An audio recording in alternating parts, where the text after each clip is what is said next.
Magandang araw Pilipinas. Ako po si Dodge Angelo Suarnab. At ako naman po si Jason May Orense. Ito ang RTP News. Tinig ng katotohanan, serbisyo sa mamamayan. Sa ating mga tampok na balita ngayong araw, tatalakayin natin ang isyong patuloy na bumabalot sa ating mundo. Mga kalamidad, mga isyong pampolitika at mga problemang pang-ekonomikal na patuloy na nakakaapekto sa ating mga kababayan. Tama ka, Dutch. Sa gitna ng mga pagsubok, patuloy natin ilalantad ang katotohanan at dadalhin ang mga balita mula sa bayan para sa mamamayan. Simulan natin ang ating ulat sa pananalasa ng Bagyong Uwan. Nasa sa barangay San Isidro si ating reporter na si Jonel Pagkaliwagan. Jonel.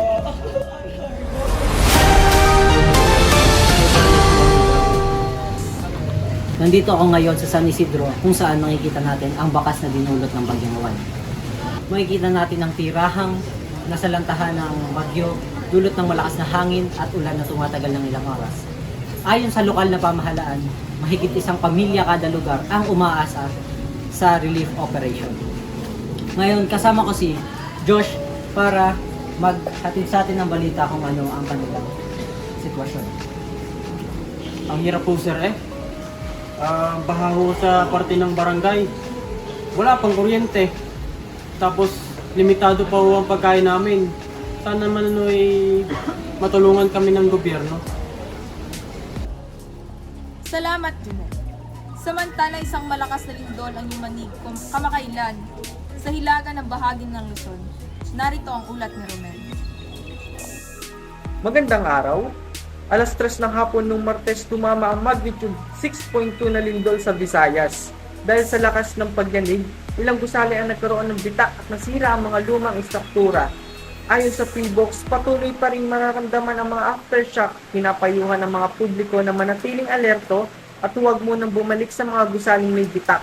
Ngunit sa kabila ng takot, hindi nawawala ang bayanihan sa mga residente. Sila ay nagtutulungan kasama ng mga opisyal upang maligtas ang mga nangangailangan.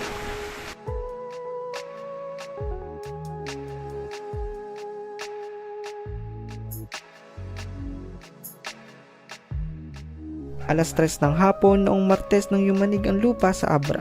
Sa lakas ng lindol na umabot sa magnitude 6.2, maraming kabahayan at gusali ang nagkaroon ng bitak, habang ilang establishmento naman ay pansamantalang ipinasara para sa inspeksyon. Ayon sa tala ng NDRRMC, may ilang nasugatan at patuloy na minomonitor ang mga posibleng aftershock. Ang mga paaralan ay pansamantalang nagsuspinde ng klase bilang pag-iingat.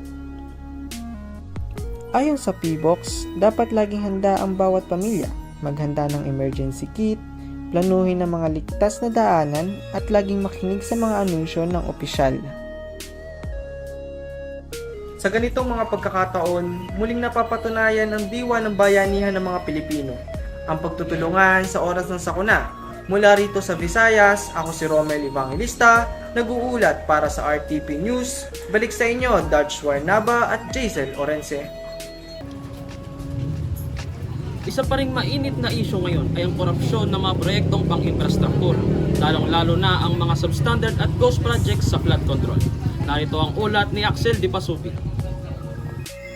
Taon-taon bilyon-bilyong piso ang nilalaan para sa mga proyekto sa flood control.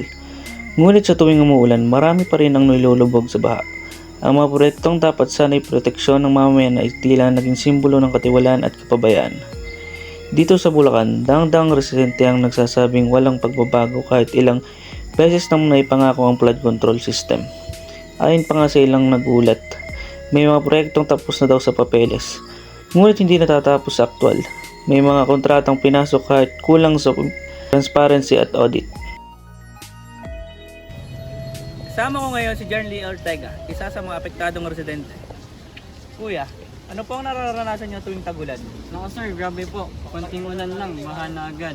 Ilang taon na po namin hinihintay ang proyekto na yan, ngunit hanggang ngayon ganun pa rin. Sana naman po ay gamitin ng gobyerno sa tama ang pera ng bayan.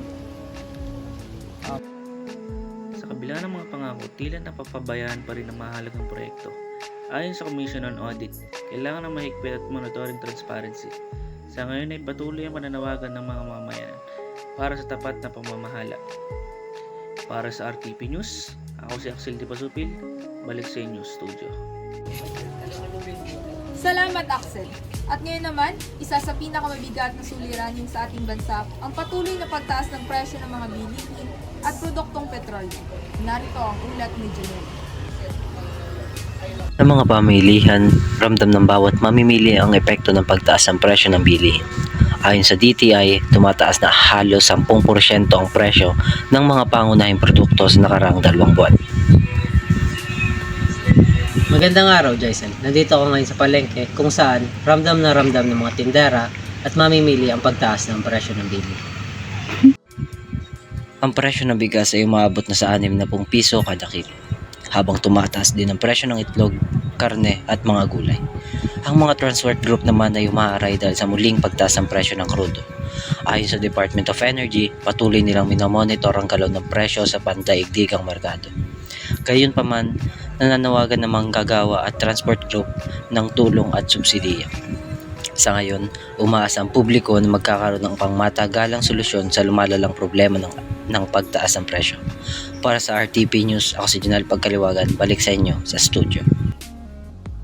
Sa mga kalamidad at krisis na ating kinakaharap, isang bagay ang malinaw, hindi sumusuko ang Pilipino. Hanggang may malasakit, katatagan at pagkakaisa, walang unos o pagsubok na hindi natin kayang lagpasan. Sama-sama nating itataguyod ang katotohanan at tapat na paglilingkod sa bansa. Dahil dito sa RTP News, kami ang tinig ng katotohanan sa serbisyong mamamayan.